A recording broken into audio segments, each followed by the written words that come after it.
We're gonna fillet a Pacific cod today. So these are very white meat fish. Catch them up here in Alaska, real common this time of year. Nice thing is there's no limit on them, so you get a whole bunch of them. So just gonna rinse that down real quick. I'm gonna come right here behind the gill and get my 45. Go right down there like that. Next thing is I want to work down this spine right here. So, well, you might come on. Yeah, come around. I start back here and then just come up that spine. So I'm at the top.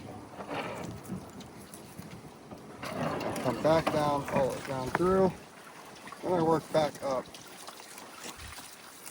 See how it just separates right there from the skin there. Now, cod are a little tricky because they have a big old rib cage. So, got all that meat off the bone.